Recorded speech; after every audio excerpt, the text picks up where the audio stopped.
Prissy Hawley at Right Wing Tribune, Minnesota is rapidly becoming a Sharia swamp thanks to the liberal politicians who keep allowing Somali Muslims to invade the city at an alarming rate. Over the summer, the nation was left in shock and horror after a Somali Muslim cop gunned down white woman Justine Damone in cold blood after she called 911 to report a crime in her neighborhood. Now another unthinkable crime has been taken out in a nearly similar manner by another Somali Muslim in Minnesota, and the propaganda arm of mainstream media is already kicked into high gear to bury the violent story. Morgan Evanson was stabbed 14 times by a Somali man while walking home from work. Ever since Justine Damone was gunned down in cold blood, the local Somali Muslim community have grown excessively cocky, realizing that they can pretty much do whatever the hell they want. The Somali Muslim populace has been out in full force tormenting locals, where white women are constantly threatened with rape and violence. Now another American woman horrifically attacked after the brutal near-death assault she endured at the hands of the very same Muslims that liberals are so hell-bent on protecting. WND reported, Morgan Evanson was walking home in downtown Minneapolis on the evening of December 13 when a black man got out of his car, chased her down, tackled her and repeatedly thrust a 3/4-inch blade into her flailing body. The 26-year-old computer store clerk frantically fought back, kicking, scratching and screaming for help. At some point, neighbors heard her screams and came to her aid. Her attacker, described as a Somali man in his early 20s, about 5'7" with a slight build and wearing gray stone-washed jeans, fled. Evanson was left bleeding on the curb with 14 stab wounds on her arms, neck and back. Her kidney was lacerated. She was lucky to survive. It happened while she was walking home from the Apple store, where she worked, about 8 blocks away from her apartment. That's when the man attacked her for no apparent reason. Police, who have not made any arrests in the case, are calling it a botched robbery. Evanson told KSTP she struggled with her attacker at the corner of 32nd Street and Fremont Avenue and she considers herself lucky to be alive. It was horrifying, because I could feel something that felt like it was stinging me, but it was him stabbing me, she said.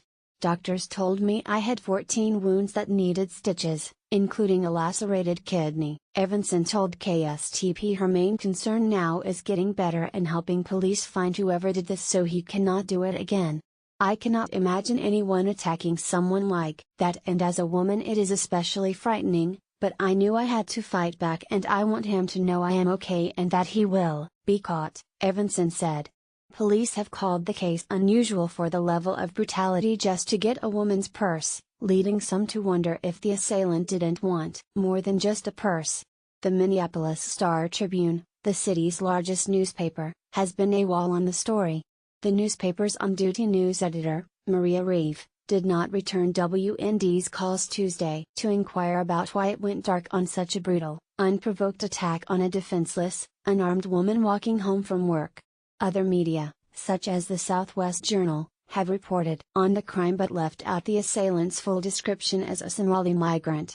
The Sharia swamp that Minneapolis has been transformed into falls directly on the shoulders of the city's Muslim-loving mayor, Betsy Hodges.